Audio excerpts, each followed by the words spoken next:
Well, Steve White, Steve Arts 89. Well, I finally watched The Boys. Now, this show obviously came out a few years ago and had a lot of buzz, and I meant to watch it because it's superheroes, but I kept, just the name The Boys, and just, I was hearing a lot of, oh, it's really violent, it has a lot of sex, and I thought, oh, is it just going to be a real toxic male sort of circus? What is this show? Carl Urban was in it. I mean, I love Carl Urban. I've met him. He's nice, but I was like, yeah, just. But then I started to see some of the reviews and sort of talk about the fourth season, which premiered like a month ago, and it looked like it was going in an interesting direction with how it was sort of, skewering sort of right-wing politics and so forth. So I thought, okay, I need to watch this. So I probably should catch up on the other 3 seasons that I've bought and just haven't had the time to watch. So I sort of spent the weekend watching the whole 3 seasons, and I've yet to work out how to watch season 4.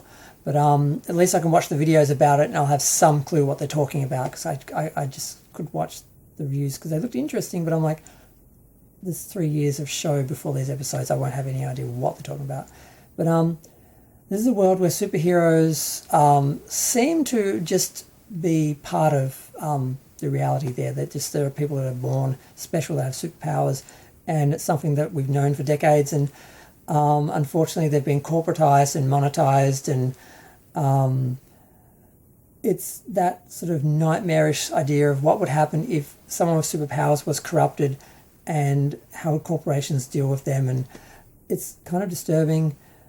And the boys are actually the people who are fighting against them, because behind these personas and characters, because they literally star in their own movies, and they have their own reality shows and products, and it's all about this big sort of corporate sort of media push that these people are on.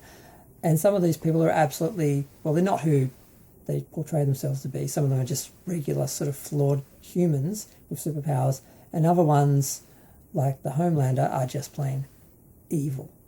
And of course, who could be more evil than a blonde-haired, blue-eyed, white guy with power? That's the most dangerous, terrifying thing in the universe and the world, aside from maybe an older, blonde-haired, white, guy with blue eyes who has had the time to amass knowledge and power. But this guy has superpowers, so he sort of fast tracks all that. But it's interesting. I mean, it starts off with this guy who, and I didn't realize. I'm totally drawing his name. Jack Quaid, who was in Lower Decks. I didn't know he was an actor. I just thought he was a voice actor. I didn't know he'd even been in this. I didn't know anyone other than Carl Urban.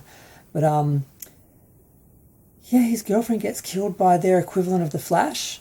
This guy runs at fast speeds, and he basically ran through his girlfriend, and then, of course, they covered it up. So he goes on a bit of a revenge bent. He gets dragged in by Carl Urban's character, who's just a vigilante, and he's trying to get revenge on the Homelander, because he basically SA'd his wife.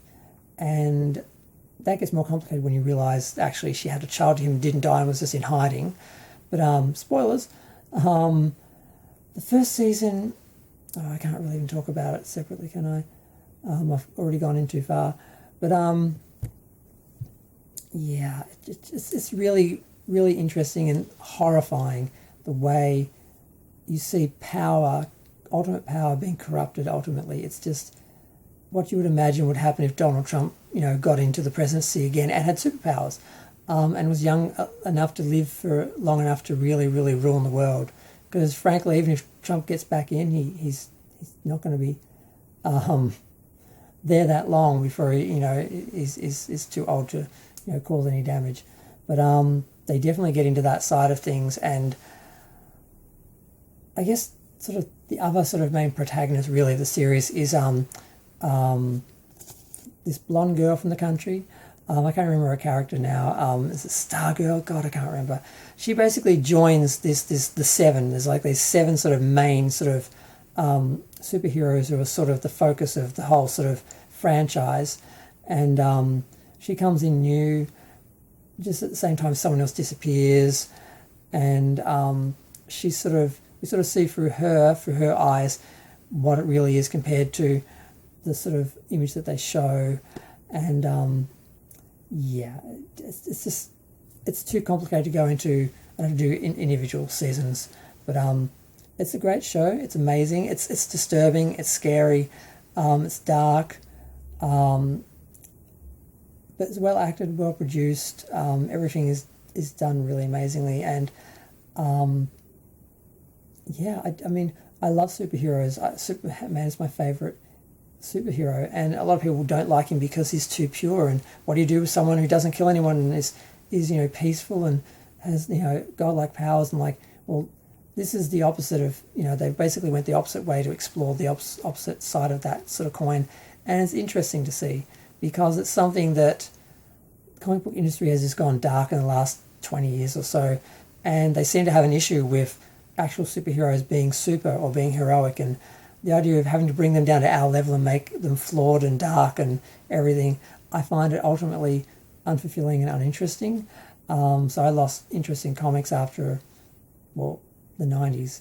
So but they just go so far into this, and because we are in this sort of cultural sort of war, to sort of see that explored in a way that, like, you really see, it really reflects onto a lot of people and what they're doing now, and it's really interesting.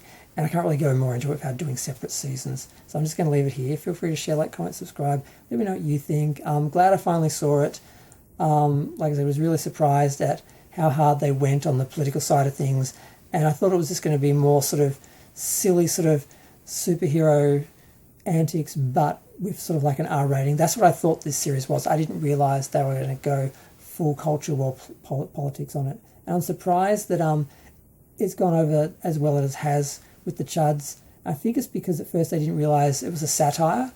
I think they honestly looked at some of these characters and thought that, they were supposed to be rooting for them. I don't think they got it. And now they're getting it, and they're not happy, because I've heard a lot of people complaining about how political it is now. And I'm like, it was from the beginning. But I think they just didn't get that they're actually being satirised. I think they just didn't get it. So it's a bit sad. But I'm going to go, and maybe I'll do a season by season thing, and sort of, because I think I'm going to rewatch this one. Yep, I'm going to go.